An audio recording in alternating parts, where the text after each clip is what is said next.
No início dos anos 2000, um grupo dedicado à preservação da história de Nova Esperança iniciou o Projeto Garimpo, gravando uma série de vídeos com os principais pioneiros locais. Foram produzidos mais de 50 vídeos, cada um destacando um aspecto único da história da cidade. Os entrevistados compartilham suas visões pessoais sobre eventos e experiências que moldaram a comunidade.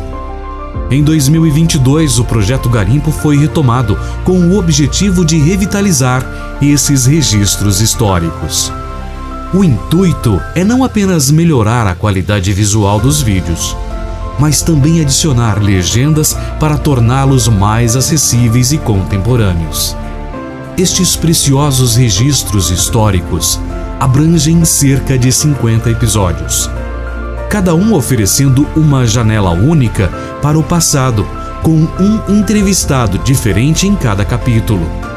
Hoje, embarcaremos em uma jornada fascinante pela história de nossa comunidade, descobrindo suas narrativas e experiências que moldaram nosso presente. Prepare-se para se encantar com as histórias reveladoras de Ayrton de Deus Mateus.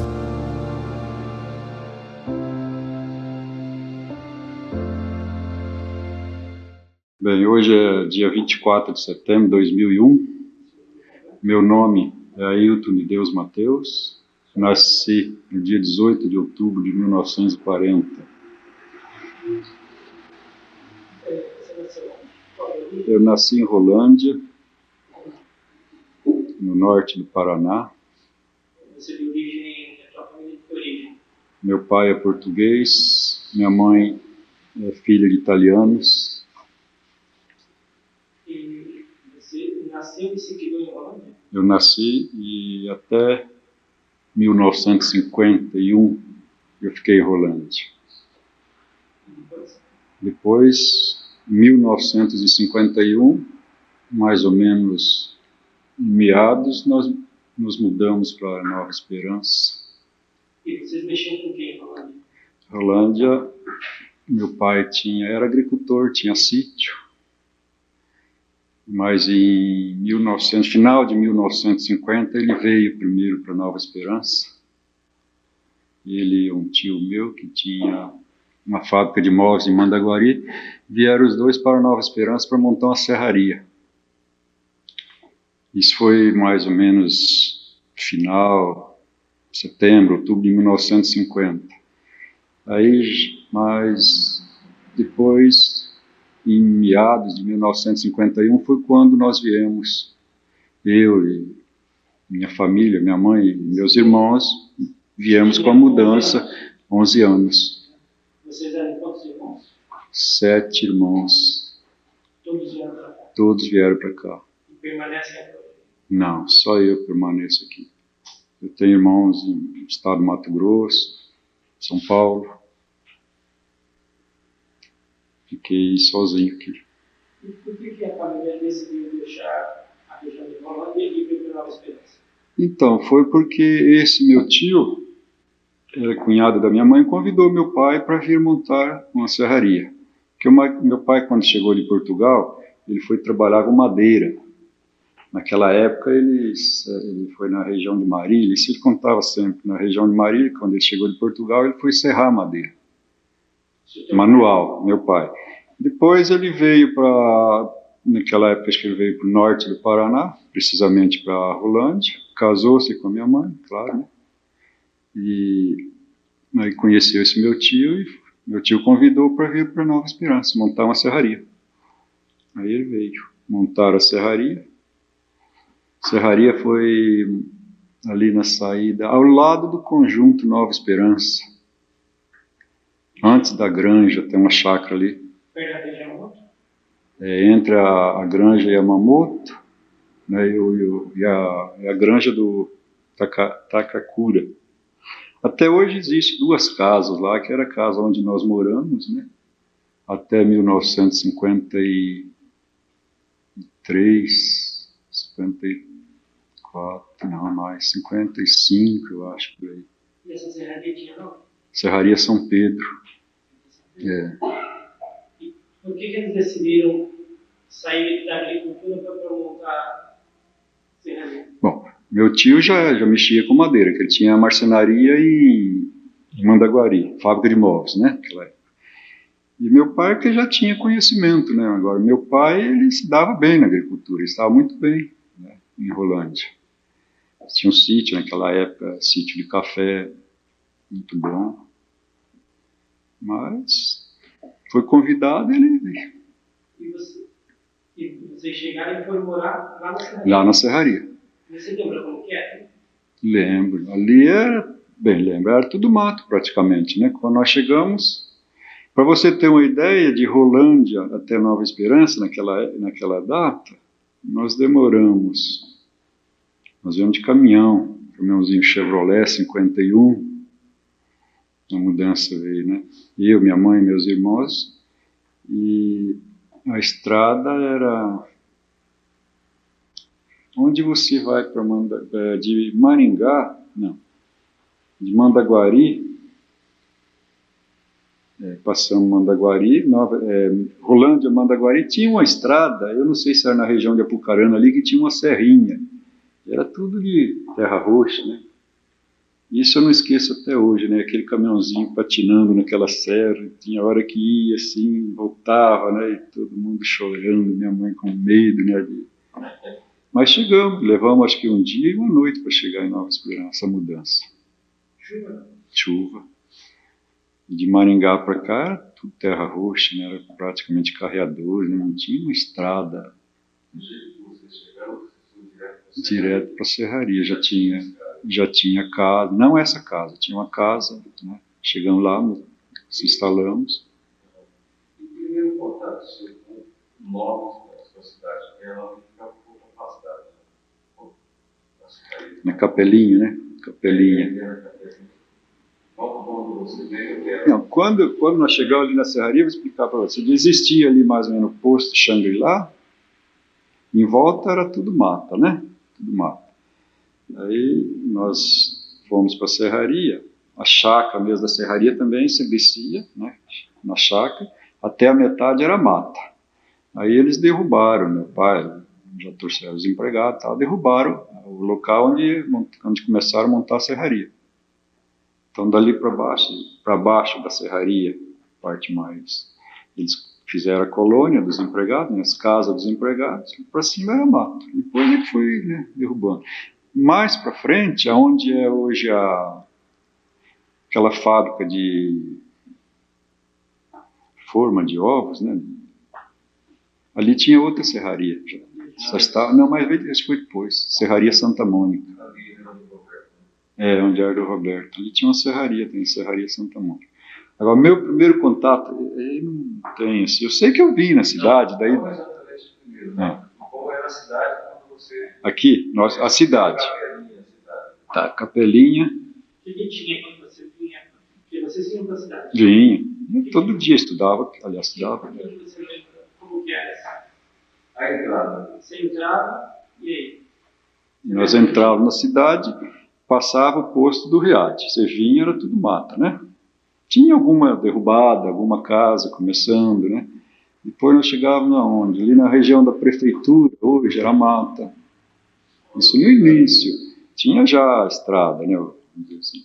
Aí nós chegávamos aqui, ali onde é o Banco do Brasil, vamos dizer assim, onde eu me lembro bem, tinha uma pensão, né? Banco do Brasil, tinha a pensão da dona... O Banco do Brasil era uma pensão. Eu acho que é onde é o Banco do Brasil, era a pensão da dona Benedita ali, né? Deve ser. Mais para baixo, ali onde é o Noborriro, por aí, ele já tinha um armazém de secos e molhados, que era de uns portugueses. Ali já tinha tudo cheio de casas, né? Casas comerciais, né? Eu não sei, acho que era Casa Luso Brasileira, me parece, eu não tenho certeza. Madeira, tudo madeira, não tinha nada. Tinha a rodoviária velha, né? Rodoviariazinha, onde é a praça hoje, Melo Palheta. Era pequenininha, né? Depois veio a nova, de tudo de madeira, né? Depois mudou. Tinha a igreja no mesmo local, um pouquinho para frente, né? A igrejinha de madeira também. E você se lembra logo no começo de ir para a cidade? Para estudar, quando nós chegamos aqui, eu fui fazer quarta série, 51, né? 51 eu não fiz, 52 não teve aqui. Eu fui para Arapongas para estudar, fiquei fora quase um ano em Arapongas, também não teve lá, porque teve uma epidemia, não me recordo o que. Eu fiquei na casa de uma tia minha em Arapongas, fiquei uns 6 meses, em 52. Aí eu voltei, fiquei sem estudar, 51 não tinha, 52 problema em Arapongas, 53 eu estudei. Terminei o primário aqui, lá onde eu fora tinha uma escola, né?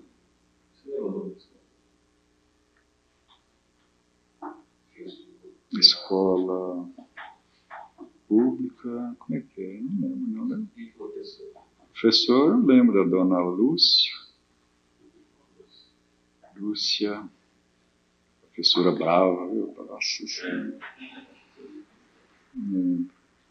Lembro da dona Bela, o sobrenome não lembro. Professora da Brava, Enérgica, né? Enérgica, aquela época era diferente, não sei, não era, vocês não eram, né? Não, eu não era capetinha, não, mas não era bonzinho também, não. Eu levava umas palmadas dela de vez em quando. Mas ela era muito enérgica, né? Isso foi lá? Isso foi em 53, já foi 53, né? Aí eu morava na serraria ainda. Você lembra? Você chegou aqui, era Capelinha ainda. Capelinha. Aí depois teve emancipação. Teve emancipação. Depois se transformou em Nova Esperança. Nova Esperança. Você lembra disso? Lembro. Como foi essa trajetória? Não, eu lembro da política, como é que foi, das eleições, né? Eu lembro. Agora, transformação, não, houve eleição para Capelinha mesmo, né? Não mudou. Era Capelinha, era distrito de Mandaguari, depois em 14 de dezembro, né? 14 de dezembro de 52, que mudou de nome, né? Mas já tinha havido a eleição, né? A eleição acho que foi em outubro. Ah, sim, mas o primeiro prefeito... O primeiro prefeito assumiu como Capelinha, né? Depois é ele que mudou o nome. Inclusive mudou de Barão de Lucena. Barão Lucena era Esperança, né? Patrimônio Esperança. Passou para o distrito Barão Lucena. Nova Esperança, Capelinha passou para Nova Esperança. E Vaitinga também acho que mudou, né? 54. 52, José Teixeira da Silveira. Aí ele ficou 2 anos só, né? Foi uma eleição atípica, né? Nós tínhamos, pelo menos... Oi? Por que foi atípica? Foi atípica porque, pelo menos nós que tínhamos chegado aqui, tinha muita amizade com os médicos, né? Os primeiros médicos, doutor Arthur, doutor Álvaro, tinha o Hospital São José, que depois foi do Severino. E a Companhia Melhoramento, que loteou Nova Esperança, ela aplicou muito no Dr. Arthur. Ela achava que o Dr. Arthur seria a pessoa ideal, né, que foi outro candidato, para administrar Nova Esperança naquela época. E esse pessoal, até hoje está aí, o Armando, acho que o José Felipe, pai do José Felipe, foram a Mandaguari e trouxeram o Dr. José Silveira, né, naquela época. Chegou aqui com 6 meses antes da eleição, 4 meses antes da eleição, e uma eleição. PTB, né? PTB. O Dr. Arthur era da UDN. Até meu tio foi candidato, esse meu tio sócio do meu pai foi candidato a vereador. O nome do seu tio? Pedro Geroli. Não se elegeu, o Dr. Arthur não se elegeu. E a gente ficou assim chateado, né? Ixi, meu pai ficou muito chateado. Foi essa campanha que deu essa guinada em 3 meses? Hã? O que provocou essa guinada, assim, ou essa vitória em apenas 3 meses? 3 meses, 6 meses, não lembro quanto tempo foi. O getulismo, né, naquela época, né?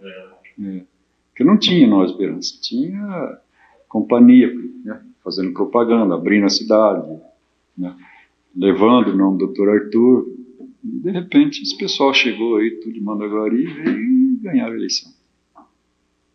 Veio assim como se Aí o doutor Silveira ficou 2 anos, candidatou a deputado estadual, ganhou também e assumiu o Palhano, né, como presidente da Câmara. se casou. Casei em 62. Casou. 62, né?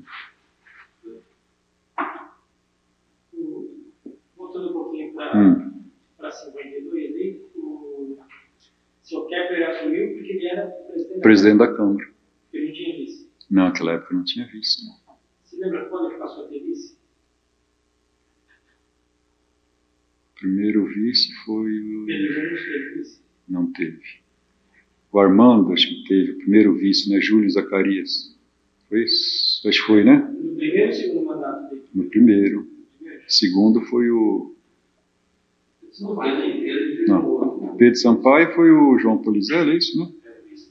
O Armando no segundo mandato teve... Quem foi o vice do Armando no segundo mandato? Então, a partir de 1960, quando assumiu, aí o Charles pela primeira vez já tinha vice, então. Já, né? 60, né? Foi 60. 60 pela primeira vez. Júlio Zacarias. Foi isso, né? É porque depois foi o Pedro Sampaio. Pedro Sampaio foi o João Polizelli. O Sampaio foi o Charles. Depois o Armando de novo. Como é que era nessa adolescência do senhor, além da escola, o lazer?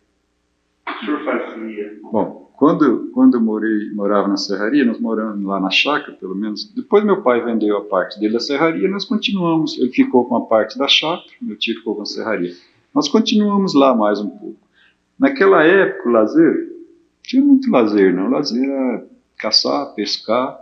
Nessa região aqui, né? Muito mato, né? Muita E mata, caçava. pássaro, passarinho. Não tinha A gente, animal, né? não tinha animal assim. Tinha. Meu pai caçava muito. Quando eles saíam, eles caçavam. Naquela época era anta, capivara, veado.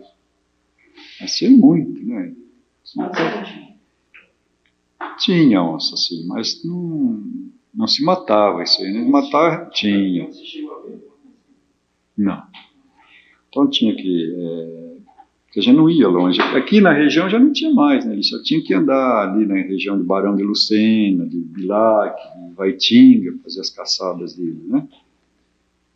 Então, e nós caçávamos aqui. Naquela época que a gente caçava era jacu, né? Macuco, que era o pássaro da época, né? Assim, tudo para... Aqui tinha esse riozinho que passa aqui no fundo do frigorífico. Esse rio era grande, era maior. Lá se pescava muito lambari aí, né? Esse rio. Então, Esperança, que é ali na Bela Vista, então isso aí já tinha carreadores, né? Então às vezes você ia lá. E no final de semana, nos domingos, era um matinê, né? Matinê, cinema. A partir de quando ele teve esse... Cinema 50 e... O primeiro cinema foi lá embaixo, onde está aquela garagem de automóvel hoje. 54. Primeiro? 54? Foi antes, né? Antes. Aonde que era o primeiro cinema? Tem uma garagem de automóveis depois que é a Casa das Bombas, Barateira, e depois tem uma loja de automóveis ali, né? Sou Marvel, parece, né? 14 de dezembro. Ali foi o primeiro cinema. Era de madeira? Madeira, João Miranda. 54 já era o cinema novo. Seu pai? 56. E você lembra o primeiro filme que você viu na vida? No cinema?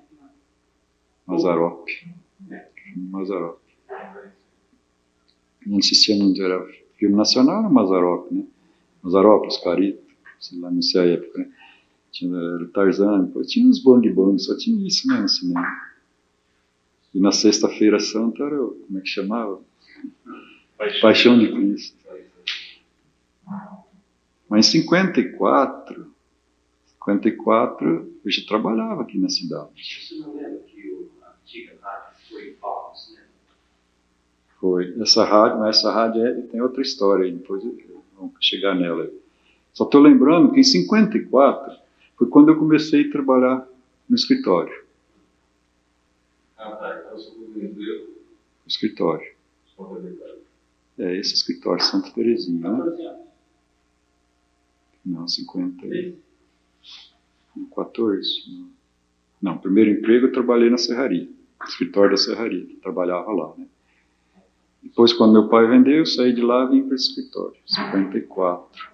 Eu lembro quando o Frias que comprou o escritório, ele chegou em junho de 54, eu já estava no escritório, né? Ele comprou o escritório e eu continuei. Foi meu segundo emprego. Já se chamava Escritório Santa Teresa. Não, quando ele chegou era escritório Lex, quando eu trabalhava. Quando ele comprou, mudou o nome para escritório Santa Terezinha. O escritório era ali onde a livraria Cruzeiro, debaixo. Primeira vez, né? Era exatamente ali na livraria Cruzeiro, ou era para baixo? Não, eu acho que era exatamente livraria Cruzeiro, depois tinha uma alfaiataria dos Barbosa, que era do Rubens Barbosa, também Barbosa, depois tinha a Vencedora, que era do Churrara.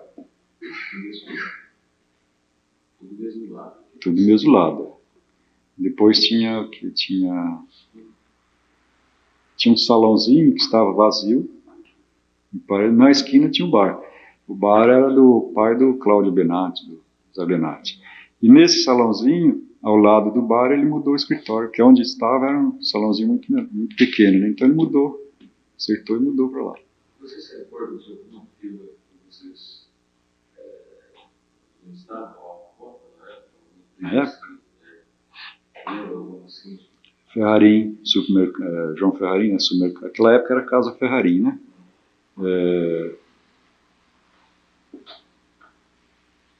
Que tem até hoje, né? Tinha muita firma de fora também. Tinha... É que já fecharam, né? Foi mudando, né? Mas...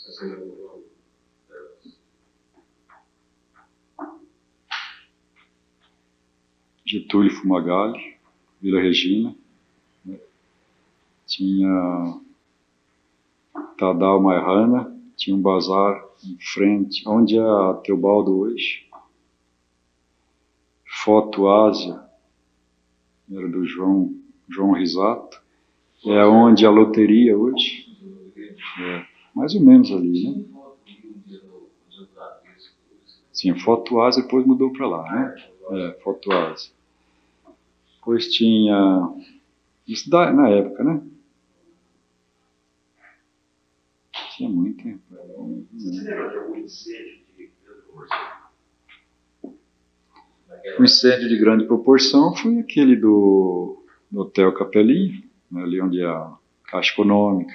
Né, eu acho que foi o incêndio de maior proporção, foi aquele, né, mas foi o último, eu acho. Né.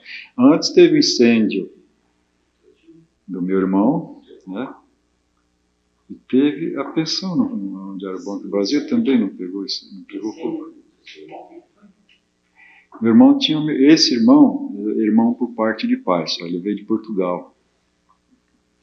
E ele, quando chegou, ele trabalhou uns tempos lá com meu pai na serraria, lá, depois ele veio para a cidade e montou uma mercearia, onde é o Bradesco hoje. Tinha foto e tinha mercearia, né? E aí... mercearia, Mercadinho Lisboa. Pegou fogo, queimou tudo. Ficou sem nada, meu irmão. E esse incêndio aconteceu no quê? Qual foi esse feito? Eu não sei, porque naquela época não tinha energia aqui ainda, a noite toda, né, rapaz? Lamparina, querosene, vela, né? Não sei isso aí. Bombeiro também? Não existia nada. E como que era parar esses incêndios? Tinha jeito de apagar. O povo chegava lá, sei lá, gritava, às vezes tentava demolir, né? Derrubar as paredes, mas não tinha com que, não tinha caminhão pipa, não tinha nada, não tinha água, não tinha. Água encanada, naquela época não existia. Onde a Minério também teve incêndio, na cidade de Confraria Bom. E a Minério hoje. Teve.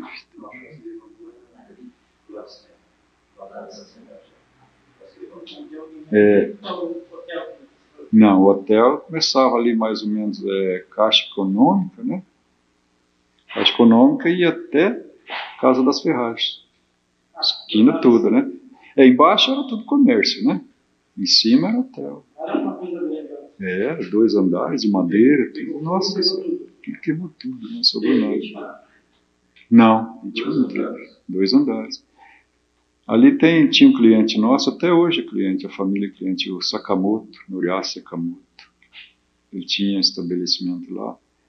Tinha o Ivan, Noriyoshi Ivan, mora aqui até hoje, tinha estabelecimento lá, era cliente nosso também. Tinha uma bicicletaria do Zezinho, lembra do Zezinho? Você lembra dele, né, Zezinho? Tinha uma bicicletaria. Tinha uma barbearia, tinha uma alfaiataria. Mais ou menos quantas empresas tinha nessa época em Altos Feira? Rapaz, era grande, hein? Tinha muita empresa. Tinha mais que hoje, né? Mais. Escritório da unidade, Quatro. Tinha nosso, Paraná, na União, que era do Abrão Calil, tinha o Parra, que era o Milton Bernardo e Jaime Parra, Santa Terezinha, Paraná, 4, vocês tinham as 4. Oi, você trabalha no escritório. Se uma tarde, sim, você tem um bar. Tinha os bares? Não, nessa época que eu trabalhava no escritório, tinha o bar. Na esquina tinha o bar que era do Júlio Benatti, né? Pai do Benatti, ao lado do escritório, vizinho do escritório. E a gente ia muito na rodoviária, tinha o bar do Álvaro de Souza Freitas. Ele tinha um bar na rodoviária ali, então o ponto nosso era ali na rodoviária. O que tinha? Você viu sempre lá? Tinha pastel, coxinha. Naquele idade, você não tomava cerveja. Não. A cerveja, mas. Não, cerveja era difícil naquela época. Era igual churrasco, né? Você não via essas coisas daquela época, né? Tomava muito bebida, muito. Quando a gente tomava bebida destilada, cinzana, que era mais fácil. E quando tinha uma festa, um casamento, naquela época, a festa era quase o quê? As festas era frango assado, macarrão. Não, já existe, claro, aí já tinha cerveja, né? Mas macarronada, frango, leitoa, né? Difícil você ir num casamento que tinha churrasco naquela época. Cerveja quente, né? Cerveja quente. Brahma? Não, você não pedia cerveja naquela época, né? Você só pedia Brahma, né? E nesse vai ver aí, no escritório, os anos que eu faço, você continuou lá? Não, eu fiquei no escritório, aí eu cheguei no escritório em 54, em 58, 59, final de 58, eu saí do escritório e fui para o Bradesco, trabalhar no Bradesco. Trabalhei, acho que 9 meses no Bradesco. Na época do Miguel Persa, gerente, Antônio Bornia, né? Aristides, contador. Mas eu não me dei bem no banco. Não é que não me dei bem, trabalhava demais, né? Naquela época era tudo manual, né? Tudo cheque, aquelas máquinas. E eles me exploravam muito no banco. Tinha muito funcionário, né? Aquilo era um rolo, né? E eu, né? Cheguei trabalho, tinha um rapaz, o chefe de serviço também, o Jorge, trabalhava demais, então nós ficávamos, era 24 horas, na safra era 24 horas de serviço. Mas quantos funcionários nessa época? Imagina que naquela época tínhamos 12 ou mais, 12, 15 funcionários. Só moças tinham 3, uns 15 funcionários de ter. Existia saldo lá? Existia, hein? Nossa, eu lembro que tinha uns clientes fazendeiros aí, na safra. Mas você para ver, eu trabalhava na correntista, né? Na frente tem aquelas máquinas Burrug, né? Você tinha que passar o visto no cheque, esse cheque era bom, quem passava o visto era o correntista. Tinha dia, essa fazenda, fala o nome do cidadão, Ângelo Tribulato. O dia que ele fazia pagamento nas fazendas dele, dava vontade de você sumir do banco. Aquele chegava à tarde só dele, pode brincadeira, tudo assim, cheque desse tamanho assim, cheque. Quer dizer, nesse aí você não precisava passar o visto, né? Mas só para você lançar isso aí depois, era o maior cliente do banco. E a Brasilândia, né? Brasilândia comprando café. Deus me livre, que era. Brincadeira. 9 meses no banco. Eu acho que eu trabalhei, o período foi 9 meses, mas eu acho que eu trabalhei uns 26 meses, viu? Tanto que eu trabalhei, eu não ia em casa. Eu ia em casa, às vezes, cada 2 dias tomar banho. Ficava ali. Dormia no banco, eu dormia. Nós ficávamos no banco, eu. Onde é o Sicredi hoje, né? Até hoje fui lá no Sicredi, dei uma olhada lá. Quantas vezes, né? Tinha um sofá na gerência, 2 sofás ali, nós dormíamos ali. Dormíamos. 3, 4 horas da madrugada, quando era 6 eu levantava. Compensar salário mínimo. Aí quando eu saí, quando eu entreguei minha carta no banco, né, deixei a carta tinha aquelas caixinhas de correspondência, né, na gerência lá, deixei. Aí eles fui embora, né? Saí à tarde. Naquele dia eu fui embora, 6 horas. Eu dormi, já saí do banco, né? Aí chegou lá o gerente, subgerente, tudo. Não, você vai voltar, mas foi uma pressão, rapaz. Eu não voltei. Aí voltei para o escritório. Aí tinha o cartório do fórum, também estava precisando de funcionário. Aí eu fui lá no cartório, fiz o teste lá, passei. E tinha escritório também, me chamaram, optei pelo escritório. Aí fiquei até agora. E você continuou estudando? Não tive condições de estudar. Não é que quando eu tive, não tive vontade. Quando eu queria estudar, não tinha condições, né? Dificuldade financeira do meu pai, naquela época era tudo difícil, né? Tinha que estudar fora, porque aqui não tinha, né? Eu cheguei a fazer naquela época você saía do primário, fazia o curso de admissão para fazer o ginásio. Acho que eu fiz aí uns pedacinhos do ginásio, foi passando, né? Estudei. Estudo eu parei. Você falou do seu pai. Quando ele vendeu a parte dele na serraria, o que aconteceu? Tá. Aí meu pai... Aí que vem cinema novo, agora eu vou contar a história para vocês. Quando meu pai vendeu a parte dele na serraria, naquela época ele pegou, acho que 210, 220, naquela época era milhões de cruzeiros, eu acho, né? Cruzeiro já, né? Cruzeiro. Bom, não sei, vamos dizer 220 milhões de cruzeiros. Aí ele comprou uma fazendinha aí no Pirapó, isso foi por 30 30 milhões. E sobrou 180 milhões. Aí comprou as datas na cidade, fez a casa, mudamos para a cidade. E já tinha outras propriedades também, né? A chácara ali ficou, depois tinha mais uma chácara ali na frente, tinha as terras em Astorga, que minha mãe herdou do pai dela. Mas aí esse dinheiro que sobrou, tinha esse cidadão que vendeu no escritório. Isso é a parte triste da nossa vida, foi isso aí. Esse cidadão que vendeu o escritório, que foi meu patrão, que vendeu o escritório para o Frias, foi que montou aquele cinema. Lembra, né? Luiz e Anelli, popular Pé de Bicho. Esse era o apelido dele, Pé de Bicho.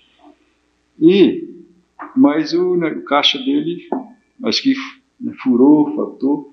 E como ele foi contador da serraria, tinha muita amizade lá, soube do negócio, que foi ele que fez o documento, meu pai estava com dinheiro, ele foi na casa do meu pai, naquela época, e não sei, conversaram os dois lá, que ele precisava de dinheiro por 2, 3 meses, 4 meses, e precisava de 180 milhões de dinheiro naquela época. E meu pai prestou para ele. Para você ter uma ideia, 180 milhões você comprava 400 alqueires de terra na barranca do Pirapó, aquelas terras onde é hoje terra produtiva, os 400 alqueires. Sumiu, meu pai ficou... Sei não. Foi na cidade uns tempos, depois foi embora. Não teve, né? O cinema faliu, quebrou, né? Depois... 54, 55, 56, entre 54 e 56 foi a época. Eu acho que foi 50 e... Não, João Miranda era dono desse outro cinema, do primeiro. Esse foi o segundo cinema. Tinha 2 cinemas? 2. Não, depois, né, tinha esse, que era esse da Avenida, e ele foi montar o cinema lá embaixo, lá onde era a antiga rádio, né? Então, teve 2 cinemas. 2 cinemas ao mesmo tempo. Ao mesmo tempo. Só que esse não durou muito tempo, esse cinema. Esse destruiu. Isso, então, aí teve um problema Financeiro. É.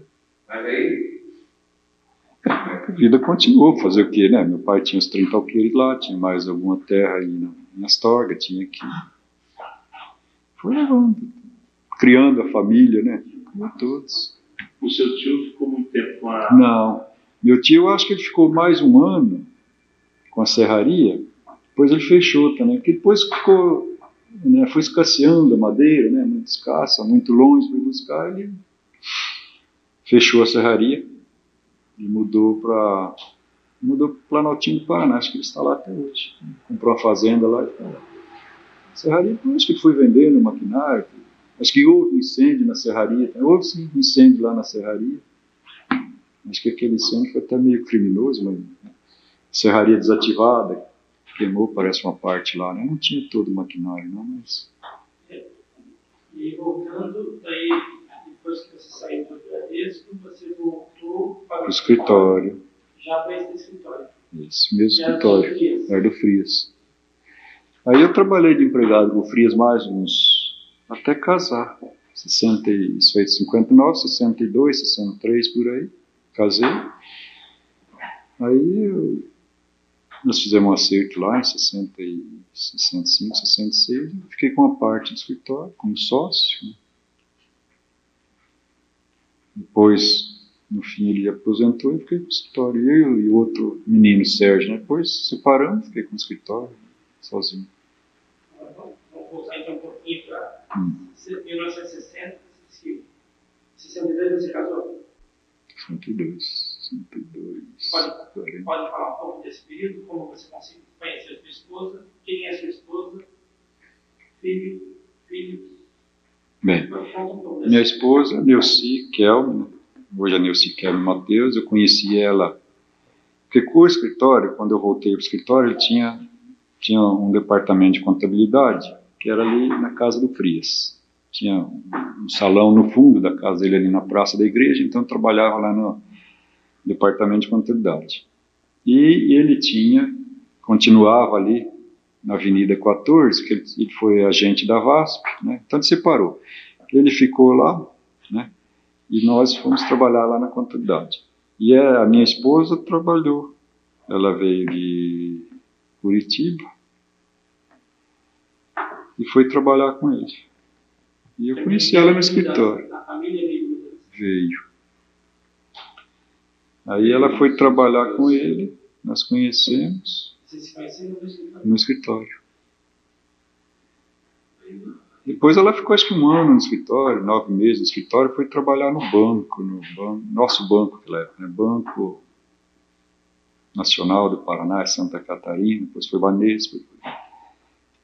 Depois quando nós casamos ela estava trabalhando no banco. E aí veio os filhos. Aí vieram os filhos. Em 63 veio Ailton Júnior, dia 26 de dezembro. Depois veio, que mora em Nova Esperança, então fica aqui comigo. Depois o Andrei. O Andrei mora em Vitória, esse veio 18 de novembro de 1965. 65. Depois de 12 anos veio o Adrien, nasceu dia 11 de 11 de 77, está estudando em Marília. 12 anos. E a vida continua, né? E como que era naquele tempo namoro? Era cinema, em casa. A família dela morava no sítio. Também veio, morava no sítio. Os pais dela são separados, né? Então o padrasto e a mãe dela moraram no sítio perto de Estrada São Carlos.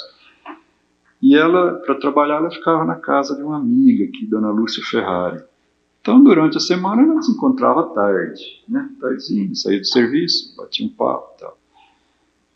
Às vezes, no sábado, ia no cinema. No domingo, ia para o sítio, morar no sítio.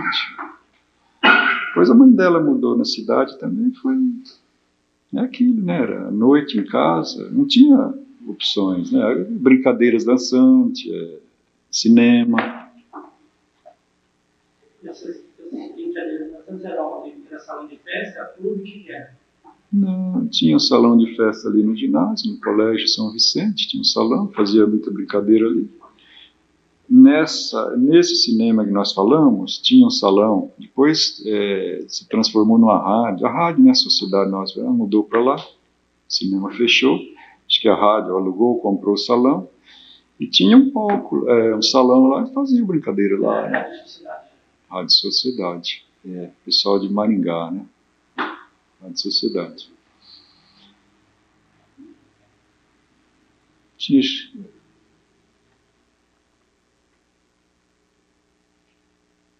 Encerrando esse assunto da família, seus filhos hoje eles fazem o que exatamente? Bem, o mais velho é comerciante, tem comércio aqui, ele é esposa, né? Mora aqui. Qual é o comércio? Arte Modas, fica na Praça Melo Palito. Esse é o mais velho, é o Júnior. O Andrei, que é o do meio, ele se formou em medicina veterinária, ele mora em Vitória, no Espírito Santo, exerce a profissão lá. E o mais novo também está estudando medicina veterinária, deve se formar o ano que vem, se forma em 2002, Marília. Já tenho 4 netos.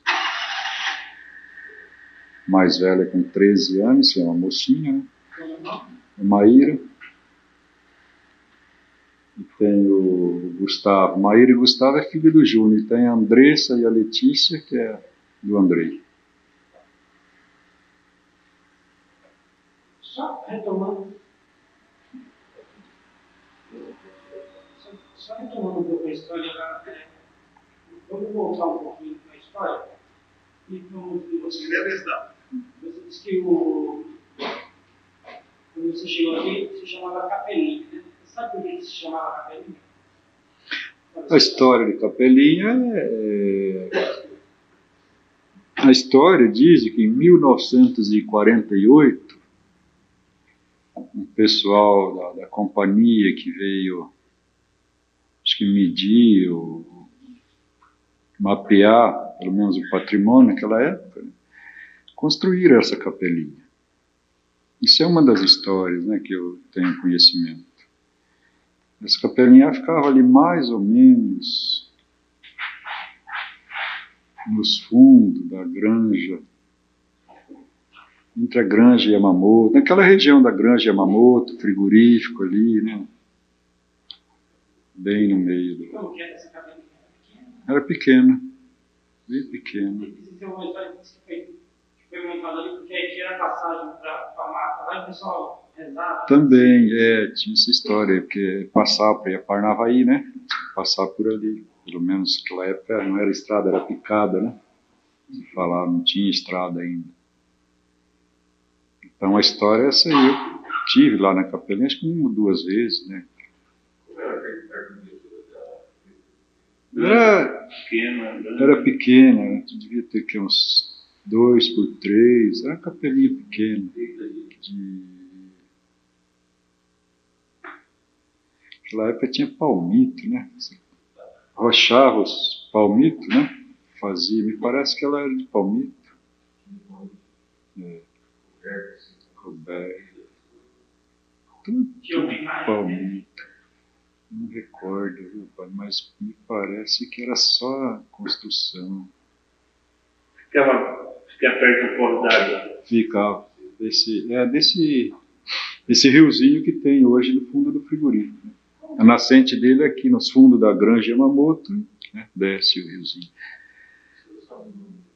Do rio? Como é que, Ribeirão, como é que chama esse rio aí? Capelinha, é isso? Ribeirão Capelinha. Não é não. Tem que pegar algum mapa para ver isso aí. Não. Então fica pro lado da rodovia. Pro lado de lá. Eu acho que é bem difícil recordar agora, né? Mas é bem para baixo, não era ali entre a Yamamoto e o frigorífico, né? Ficava para baixo do frigorífico. Porque nós saímos do fundo da serraria, naquela época o fundo era, né? Mais ou menos, a serraria hoje ela faz fundo com a Granja Yamamoto, né? Então, muitas vezes a gente saía para vir na cidade, vinha por baixo, né? Para não dar a volta, vinha pelo meio do mato. Chegar aqui na cidade, mais perto. Não, é para baixo, bem para baixo. Eu acho mais ou menos, sabe onde que é aquela chácara que é do... chácara das irmãs. Por ali. E aí, então agora, nós vamos passar um pouco da probabilidade, você trabalha, foi que você acompanhou a vida política e o crescimento da nossa esperança nesse período de já casado, falando a vida política da gente, a gente acompanhou desde o começo, né? Sempre participando, assim, né? Meio fanático por política, até levar umas... Depois você se afasta um pouco. Mas política mesmo que eu comecei a participar, na eleição, a gente se lembra bem na eleição do Pedro Zanussi, depois a eleição do Armando, Pedro Sampaio. Mas quando eu comecei a participar mesmo foi na primeira eleição do Hercílio, depois do Pedro Sampaio, né? Não, depois do Armando. Depois do Armando. Depois do Armando, né? Do Hercílio. Então foi nessa campanha aí que a gente participou mais diretamente. A gente tinha muita amizade com o Hercílio, né? Naquela época, movimento de igreja, então a gente tinha muita amizade. Até foi nós, mais um pessoal aí, até o João Ferrarinho, Troia, que foi gerente da Pernambucana, o próprio Frias, que nós fizemos um movimento para lançar, para ele sair, né? Forçamos a saída dele para candidato. E aí participamos, né, o Basílio, como deputado estadual. Aí fizemos a campanha, né, contra o Manuel Gaona, aquela eleição. Né? O Manuel Gaona que foi candidato. E como que era essa disputa dele? Acirrada, hein, rapaz? Era sujeira para lá, sujeira para cá. O Manuel Gaona fica bravo até hoje que o pai do Basílio, Pedro Zanussi, né, na campanha arrumou uma fotografia dele, ele maçom com aquele avental, né, pegou num desfile lá em Rolândia, e em Araponga, ele contou vocês, e soltou essa fotografia, saiu mostrando a fotografia daquela época. Nossa, falar em maçom, né? E sabe quem flui, né? Você faz esse comício, se mostrava aquela foto, o pessoal saía. Depois do Hercílio, eu acho que foi um bom prefeito, fez uma boa administração, tanto é que ele elegeu o sucessor dele, né, Severino. Participamos também, assim, sempre na retaguarda, né? Depois o Severino fez a administração dele muito boa também, né? Pegou a prefeitura bem estruturada, né? Uma prefeitura diferente, né? Parque de máquina renovado e tal. O Severino fez uma boa administração. Né? E na eleição seguinte, foi em 83. Não. 82 foi a outra do Hercílio, não foi? 77 e 83. Ah, tá. Então, em 83, eu disputei a eleição com o João Urbano. Fui candidato. Fui candidato a prefeito. Naquela época... Seria sucessor do Severino. Seria sucessor do Severino. Naquela época tinha... como é que falar? Tinha sublegenda, né? Então, nós fomos em 3 candidatos no PMDB. Aí eu mudei de... Não foi bem que eu mudei de partido PMDB. Eu não era afiliado a partido nenhum. Sempre era do grupo, do Ercílio, do Basílio, pessoal. Mas naquela época, por interferência até do Jaime Canet, eu era presidente do Sindicato Rural naquela época, Sindicato Rural. E o Jaime Canet lançou o secretário da Agricultura dele, presidente da Federação da Agricultura. Aí, como precisava do voto dos presidentes, né, dos delegados, eu era delegado, ele começou a pedir o voto, veio pedir voto, por telefone ele pediu o voto para o candidato dele e já me convidou, que eles tinham fundado um partido em Curitiba, acho que PP, convidou para participar do partido, tá? Até nós fundamos o partido aqui. Aí depois fundiu com o PMDB e eu fui para o PMDB. Na época aí lançaram o Richa, candidato também, o Richa veio, nós tivemos muito amigo do Gaona, José Richa, o Álvaro Dias, candidato a senador, forçaram até um pouco e saímos candidatos. Mas sem experiência, assim, como candidato, sem experiência nenhuma, sem estrutura nenhuma, né? Não tinha, né? Saímos aí na vida e fomos candidatos. Ajudamos a eleger o João Urbano. Porque somou. Eu fiquei em segundo lugar na legenda, né? Aí ganhamos do Ercílio e do João Felipe, que era outra legenda. Depois de 6 anos, em 91, então, né? 89, né? 89 veio a outra eleição. Aí eu já estava em outro partido. Aí eu saí do PMDB e fundei o PL. Tinha o partido na mão. Aí eu saí candidato a vice do Ercílio. 89 a 92, fui vice do Ercílio. Nós ganhamos a eleição ganhamos do Armando e do Silvio. Né? 3 candidatos. Não, tinha do PMDB, do PT, que era quem foi? Zé Inácio. Zé Inácio, né? Então tá, 4 candidatos. Aí ganhamos a eleição. Aí eu deixei um pouco o escritório, naquela época tinha sócio ainda, deixei o escritório para a prefeitura, né? Exerci o cargo de secretário de administração. Fiquei até na outra eleição. Aí saí candidato novamente. Aí saí com apoio do Ercílio, do Basílio, do grupo, né? E felizmente não me elegi outra vez. Aí eu perdi para o Silvio, né? Perdi a eleição para o Silvio. Aí voltei para o escritório. Como que era aquela guerra que você falou no início? Como que era? Como desenvolver aquela guerra na época de ditadura, né? Regime militar. Então, pessoas chamavam de comunista, e denunciar um, denunciar o outro, né? Nossa, tinha o Manuel Gaona, ele era muito perseguido, né? Assim, como é que era? Quem ficava no pé deles aqui era o Capitão Vacir, né? Ficava no pé do Armando, achando que o Armando era comunista, o Manuel Gaona é comunista, tudo que era contra a ditadura era comunista. Né? Não tinha nada. Não podia, Arena, né? Não podia deixar o MDB ganhar a eleição. A verdade era essa aí. Tinha que ser. Era meio quente, assim, né? Nos comícios, né? Aquela baixaria, tudo. Bom, até hoje existe, né? Mas só que hoje é mais maneiro. Não tem. O fato mais pitoresco ia ser do avental do maçom.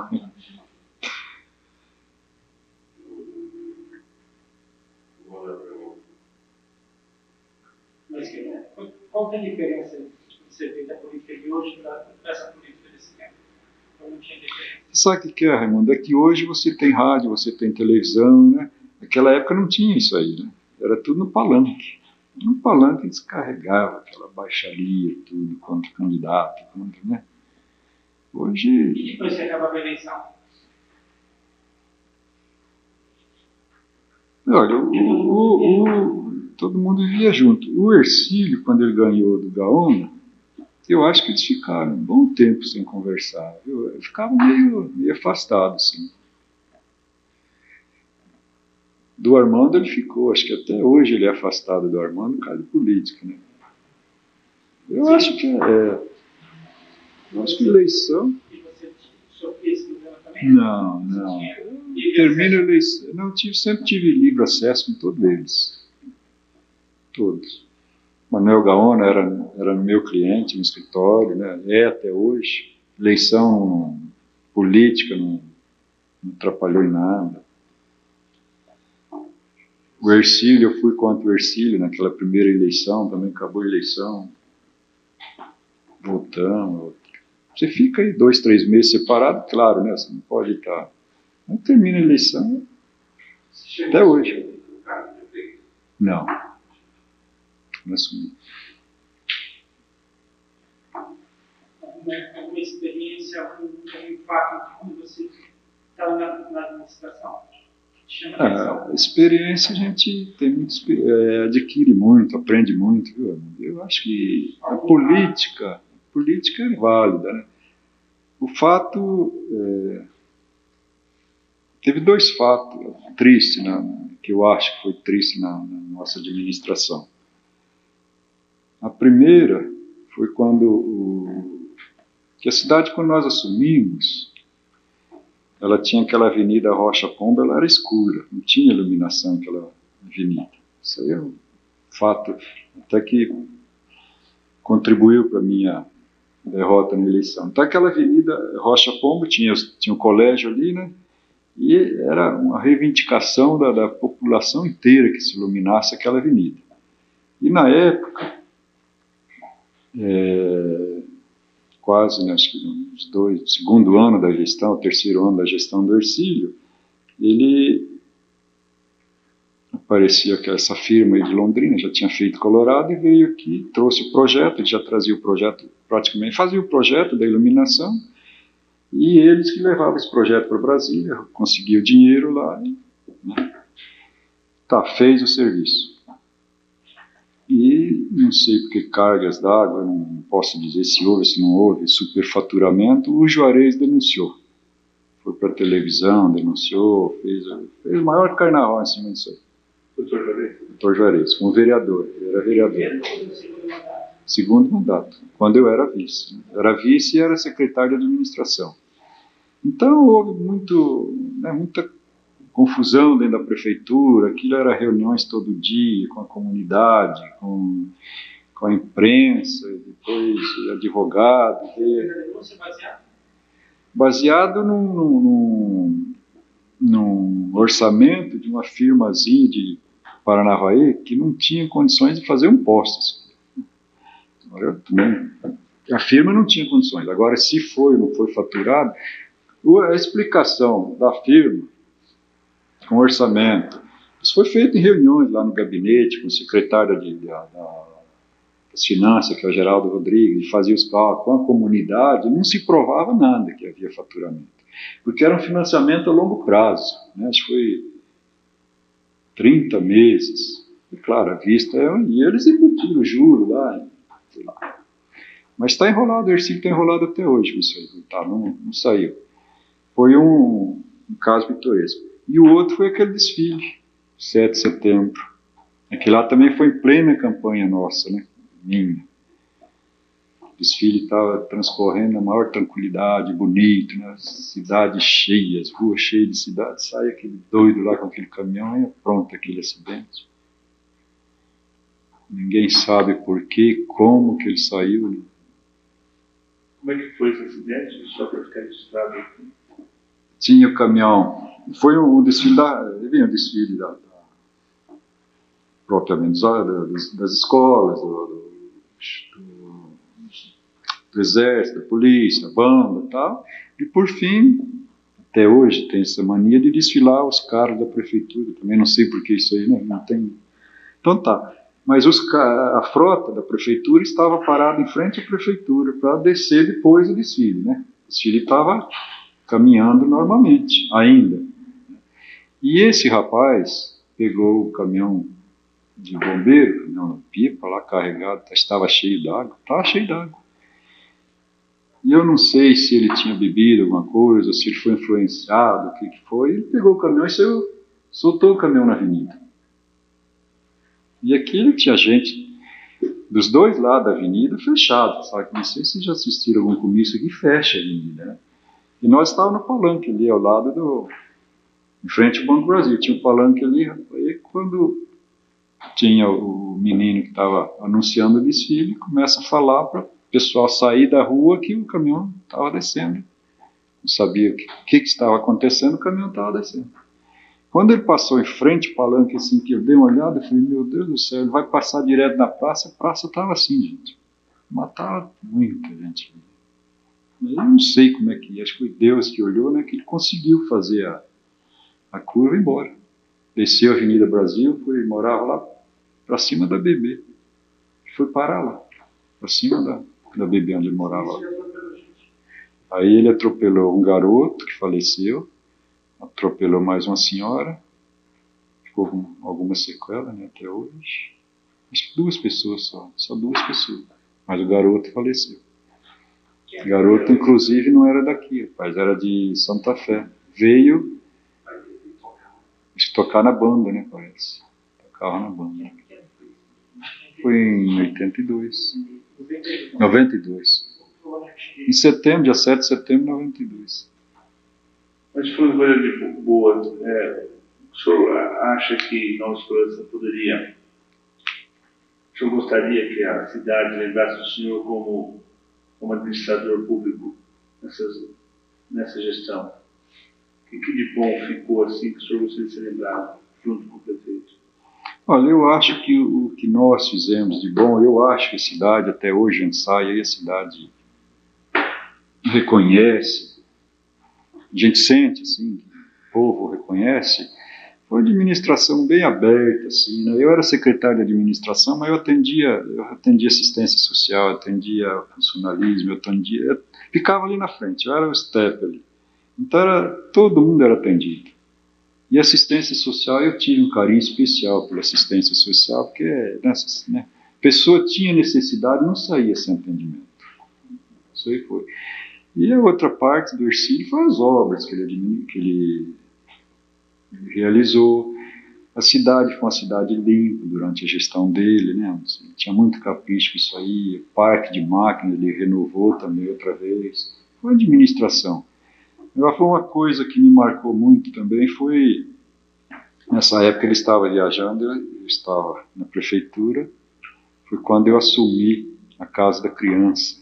Não sei se vocês teve conhecimento do o que era a Casa da Criança.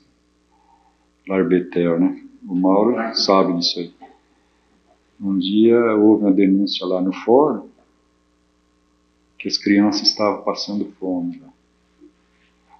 E era uma entidade que cuidava de Maringá e tinha 2 pessoas aqui em Nova Esperança. Uma era daqui em Nova Esperança, as 2 meninas cuidavam, as 2 senhoras. Uma senhora e uma menina cuidavam de lá, era de Nova Esperança. Mas a entidade era de Maringá. E a promotora, doutora Estela, ela foi lá, ela ficou estarrecida que ela viu lá. Aí ela passou, foi lá no gabinete, me chamou se eu poderia ir lá com ela ver a situação na casa da criança.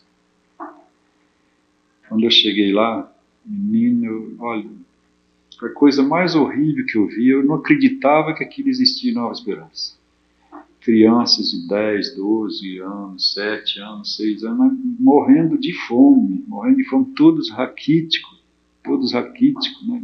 Tudo em situação precária, né? Que você via, não conseguia ficar de pé as crianças. Tinha nenezinhos de acho que 8 meses, 10 meses, 1 ano ali.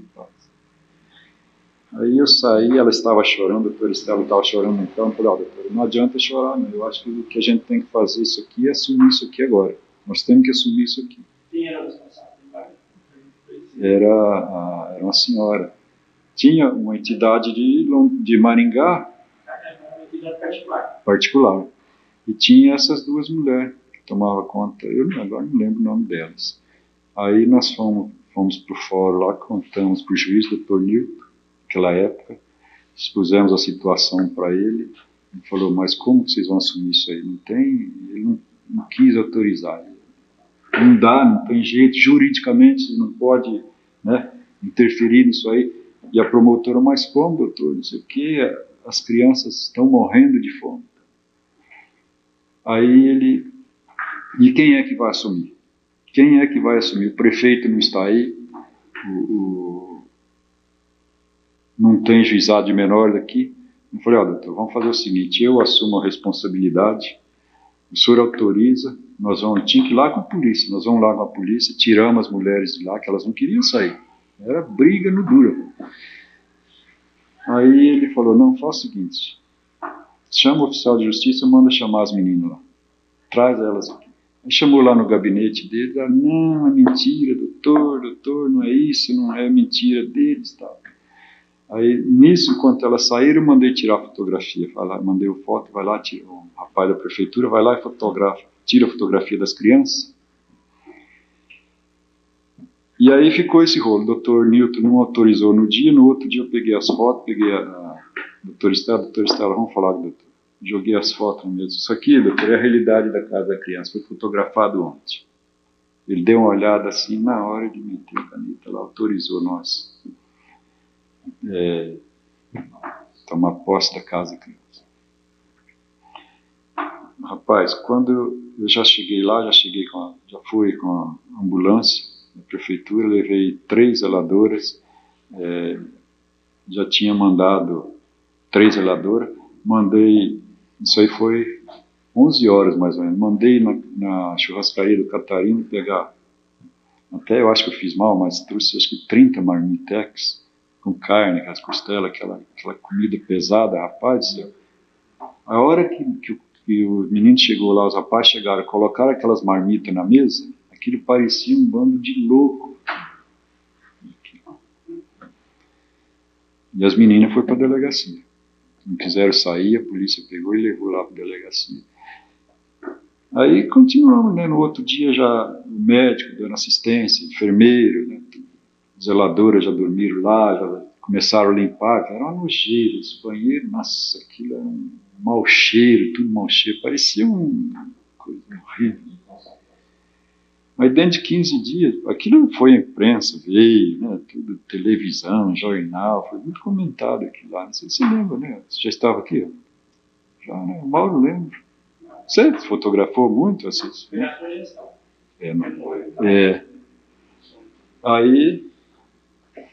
Aí como deixamos certinho lá, né? Isso aí eu acho que foi a coisa mais gratificante que eu fiz como político, né, com cargo, foi isso aí. Eu acho que valeu a pena. O embrião do Lar Betel de hoje, é isso? Fui. E eu e a doutora Estela. O senhor também foi fundador do Lions e da Paz. O senhor podia contar um pouco sobre sua história? Do Lions nós fomos fundador em 1976. Você foi fundador de onde? Foi, né? De Marco? Depois, assim, em 1976, naquela época, 75, 76, tinha um português que veio de Maringá, aliás, em Mandaguaçu, tinha sido leão lá, e tinha o gerente do Banco Mercantil, naquela época, o João não sei o quê. Chegaram aí, começaram o movimento, da Lions, tá? Me convidaram. Tem o pessoal do Banco do Brasil, o Cleto, vocês não vão conhecer. Eu tinha acho que 3 funcionários do Banco do Brasil, o Cleto, Pedro, não sei mais 3. Aí fundamos o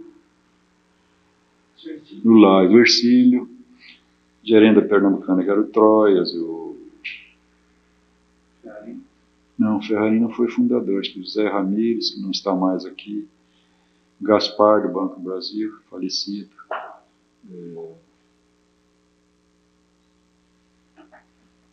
Dr. Malucelli, juiz de direito. Dr. Roberto, advogado. Acho que nós fundamos lá em 15, 16, por isso aí. Aí a gente participava, sempre estava na diretoria do lar, era secretário, tesoureiro, vice-governador, presidente de divisão, até chegamos a presidente, foi em 1900. Acho que nós fundamos antes lá, acho que em 76 eu fundei a PAI. Lá em 70. Bem antes. Aí em 76 eu fui presidente. 76, 77, fui presidente. A primeira promoção, logo que assumimos, né? Tinha uma promoção no Campestre e acho que era um baile de debutante. E era um grupo do colégio que estava fazendo, estava sufocado lá, não estava dando conta do recado, e convidou o Lais para fazer parte da promoção, e nós trouxemos o Sérgio Chapelain para apresentar os debutantes. Isso aí foi logo depois que eu tomei posse. E no ano seguinte, não, no mesmo ano, né? No mesmo ano nós promovemos a primeira Festa das Nações aqui. 76, no fim do ano. Foi um sufoco, né? Em 6 meses você fazer tudo isso aí. Quando eu assumi o clube, tinha 7 membros. E tinha 2 que eu precisei ainda pedir para eles saírem, que eram, coitados, né? Alcoólatra, né? Mas não tinha condições, né? De sair. Ficamos em 5. Mas aí eu comecei a fazer o movimento aí, tá? No fim do ano já tinha uns 20. Aí nós promovemos a primeira Festa das Nações, buscando, sempre fomos em Astorga, fomos em Paraíso do Norte, que já faziam a festa, para aprender alguma coisa, pegar o know-how, né? E chegamos aqui, convidamos as colônias para tomar conta do barraca, né? Foi a barraca japonesa, os japoneses pegaram, a barraca portuguesa, um grupo de portugueses, até meu irmão, São Antônio Simões. Barraca italiana era o Ferrarim, mais um pessoal aí, o seu Brito, Galinari. Barraca brasileira tinha um pessoal, acho que foi 4 barracas. No ano seguinte já foi melhor, já não foi mais na minha gestão, mas aí já melhorou a barraca. Aí quem assumiu as barracas eram os bancos. Aí já tinha 5 barracas, 5 bancos. Né? Aí começou a disputa entre os bancos para ver quem que arrecadava mais. E nesse período eu fundei a PAI. Essa festa já foi para começar a construção da PAI. A PAI nós fundamos antes da festa, foi acho que em novembro de 76, nós fundamos a PAI. Em dezembro fizemos uma festa e em janeiro nós começamos a construção da PAI. E a festa realizava onde? A festa eu realizava ali naquela rua, entre o Banestado, hoje Itaúna, e a igreja, na Avenida Brasil. Eram sempre 5 barracas, né? Barraca portuguesa, italiana, japonesa, brasileira. Aí mudava, uma era espanhola um ano, outro ano era árabe, outro ano foi alemã. Foi uma festa, né? Até já estava tradicional a festa, né? Muito boa a festa, né? Porque aí já estava tudo estruturado, né? Já tinha barraca, já tinha tudo pronto. Em 70, aí quando o João Urbano assumiu, ele inventou política, né? Tudo, nossa esperança para a política é um desastre. Ele inventou a festa dos estados, no mesmo mês, novembro, por aí, novembro. Acabou a festa das nações. Ele não voltou mais. Mas era um espetáculo para você ver, né? O pessoal tudo trabalhando ali com vontade. E a PAI até hoje é considerada, né, uma das melhores, pelo menos da região. Ela está sempre no topo aí da organização, do atendimento.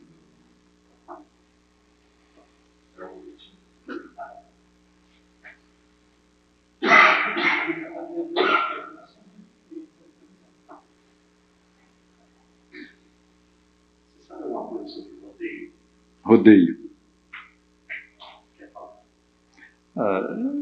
Rodeio também é aquele problema político, né? Eu acho que Nova Esperança perdeu para Colorado, está perdendo para Mongaguaçu, está perdendo por causa de política, né? Nós temos um dos melhores espaços para rodeio em Nova Esperança. Não existe, você vai Colorado, você não tem, você vai Parnassit. Você vê que Parnassit vai promover agora, né, a maior festa de rodeio, né? Um espaçozinho desse tamanho, e nós com esse espaço aqui, por causa de política, não conseguimos fazer um rodeio. Infelizmente é isso aí, né? O rodeio Nova Esperança, eu acho que não tem condições, não vai. Aliás, Nova Esperança não tem tradição de nada, né? Diria assim, de festa. Você vê, Festa das Nações acabou, Festa dos Estados acabou. Depois, na nossa gestão, nós fizemos a primeira festa do Boi no Rolete, né? Foi um sucesso, né?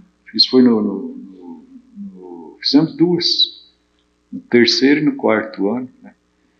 Tentando ver o que, né? Um negócio, uma coisa diferente que poderia se tornar até a tradição, porque até longe daqui, né? Não tinha nada para fazer aqui também. Entrou outro prefeito também, já não fez, aí já inventaram outra festa. Estava vendo depois aí começa as festinhas, a prefeitura promover festinhas que não leva a nada, né? Festa de juninas, né? Isso é coisa de escolas, eu acho que tem que ter a festa junina, mas tem que ser escola, não é a prefeitura promover. Depois já vem festa do leite, festa da mandioca, festa não sei do que, e não acontece nada. Mas Nova Esperança tinha que ter uma festa só, grande. Uma festa, uma exposição, né? Nova Esperança tem condições de fazer uma exposição. Exposição agroindustrial. Nós já temos bastante indústria aqui que produz. A indústria de confecção em Nova Esperança é grande, né?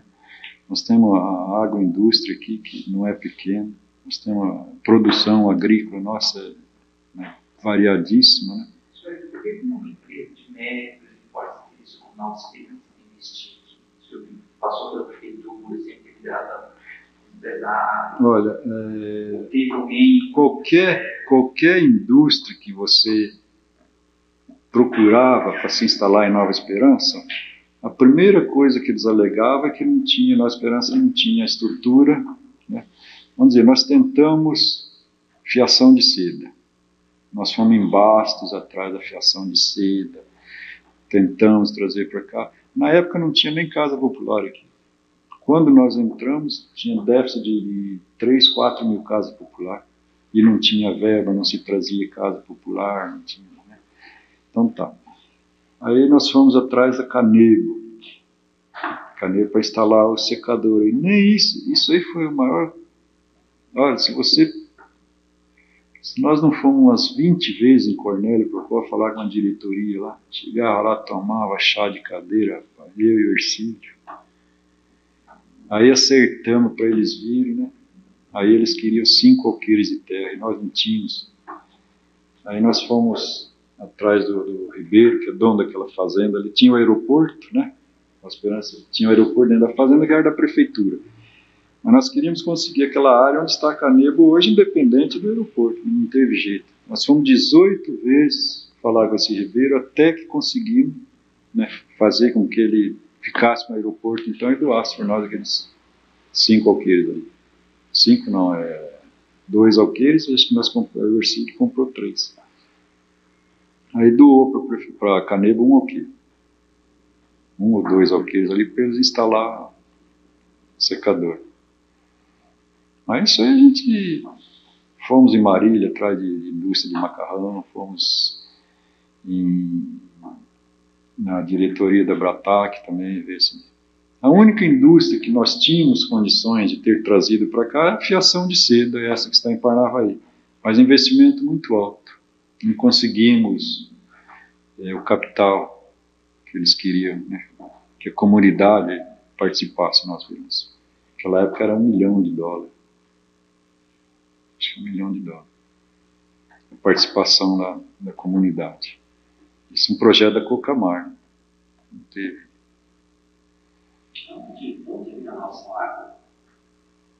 A água nós vem do Ribeirão Esperança.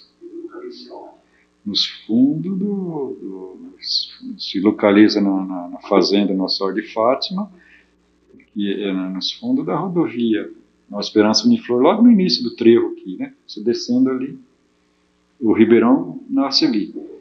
E na estrada velha de Atalaia, você anda mais ou menos 5 quilômetros, você tem a represa de captação. Está dentro da propriedade do Ribeiro. Dentro da propriedade do Ribeiro. Também. Como é que você vê hoje perspectivas para a Esperança?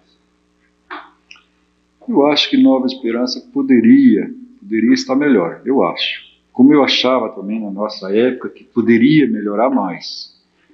Mas eu não sei, infelizmente, eu acho que está bem, porque se você vai em outra cidade do porte de Nova Esperança, você sente que aqui está maravilhosamente bem, né? Mas eu acho que tinha condições de... Claro, cada pessoa tem um pensamento, né, uma maneira de pensar. Eu acho que é aquilo que eu falo para você, nós ainda tem que ter um grupo que vai administrar essa cidade, mas vai administrar só a cidade, não pensar no futuro. Não pensar daqui 4 anos que ele vai ser candidato outra vez. Ele tem que entrar, não, esse grupo vai administrar Nova Esperança por 4 anos, só. Ele tem que dar uma guinada em Nova Esperança, mudar as coisas. Eu acho que tem muita coisa para fazer. Eu acho que tem que promover o que nós temos aqui. Se a Norte começou assim, você sabe disso, né? Se a Norte começou, foi o Edno Guimarães, se a Norte também não tinha nada. Ele entrou lá e começou, mexe com empresários, e sabe que tem que incentivar os empresários. Tem que fazer, mas você tem que dar estrutura para eles também. Então eu acho que o dia que entrar uma pessoa que vai promover isso aí, incentivar, mas incentivar com força, com vontade, eu acho que tem condições. Que tipo de incentivo? Mas eu vou só explicar para você uma coisa. Se você tem uma indústria, eu acho, vamos dizer assim, eu tenho uma indústria, a indústria está lá, tem caso aqui nós não é dessa gestão, é de todas as gestões. Eu acho que na nossa gestão também aconteceu isso aí, não sei porquê, porque a pessoa sempre pensa de coisa. Hoje tem indústria aqui que necessita de um apoio da administração. Necessita da orientação, pelo menos uma orientação, pelo menos um incentivo. Não justifica, por exemplo, eu tenho clientes aqui que falam, vou mudar para Castelo Branco que eu preciso isso aqui, não tenho. Preciso aquilo ali, não tenho. Esses dias mesmo, teve um cliente meu aqui, tem uma pequena confecção aqui, ó. Vem o pessoal de Paraíso do Norte e chega aí, oferece para ele. Eu não acho que não deve, eu acho que não deve, mas ofereceu o salão para ele, ofereceu 20 máquinas de costura incomodato para ele. E aqui o prefeito nem sabe, não esse prefeito, eu acho que o outro também não sabia que existe essa fábrica. Então eu acho que essa maneira que você tem, fazer reuniões com esse pessoal, né? Levar na prefeitura, colocar a prefeitura à disposição, né? Dar incentivo, parar de cobrar essa taxinha de alvará de licença, de tantos municípios. São pequenas coisas que não alteram o caixa da prefeitura, mas você deixa um pequeno empresário principalmente, contente. E o grande você tem que fazer de outra maneira, dar o incentivo de outra maneira. É aquilo que eu falo. Se você fizesse uma festa aqui no Esperança, você pega o mês aí, tá, mês de outubro, novembro, dezembro, sei lá quando, mas faz uma festa grande, faz com que esse pessoal comece a expor o que ele tem. Aquele que fabrica confecção vai colocar a confecção, aquele que fabrica boné, aquele que fabrica queijo vai colocar o queijo, o agricultor que fabrica, nessa exposição, nessa feira de exposição. Aí você começa. Eu acho que essa é a maneira de incentivo. E os barracões industriais. Isso aí era um sonho que eu tinha. Aliás, quando eu participei da eleição, era uma das metas minhas. Já tinha até os barracões, naquela época estava fechado, aí já tinha entrado em contato com os proprietários, comprar ou alugar esses barracões para ceder para as pequenas indústrias. Barracões industriais. Isso é importantíssimo numa cidade igual a Nova Esperança. Você tem que arrumar dinheiro de alguma maneira e construir 2, 3 barracões para colocar essas pequenas indústrias de fundo de quintal. Está cheio aí, está cheio de empresas que pode crescer, empresas de 2, 3, que pode passar para 10, 15 funcionários. Hoje confecção vai embora, né? Não tem, ninguém segura mais. Tem essas empresas que tratam de exportação, né? Fazem grupo, que nós já tem empresas participando de grupos de Maringá para exportar confecção. Só que tem que produzir, né? Às vezes eu tenho um cliente aqui que recebeu um pedido que ele não tem condições de produzir ainda, porque ele é pequenininho. Mas se ele estivesse num local grande, né? Sei lá, com algum incentivo, ele poderia ter. Mas eu acho que ainda tem que entrar na cabeça. Para encerrar, tem alguma coisa que você deixou de falar, que você não falar? Está tudo dito. É claro, se a gente fosse falar tudo, né, a gente ficaria aqui. Mas o principal é isso aí. Só para encerrar. Então, com tudo isso, Nova Esperança valeu a pena? Valeu. Nossa, eu adoro, eu amo Nova Esperança, eu acho que... Você quer deixar uma mensagem para as gerações futuras que vão vir daqui 50 anos? Eu acho que toda geração que esteve, e que está, e que vai passar por Nova Esperança, vai se sentir igual eu, gosta demais daqui, ama Nova Esperança. Aqui eu praticamente me criei, formei minha família, tive meus filhos, meus netos, alguns nasceram aqui. Eu acho que valeu a pena, e vai valer a pena sempre. É uma cidade, um povo maravilhoso, amizade com todos, não tem?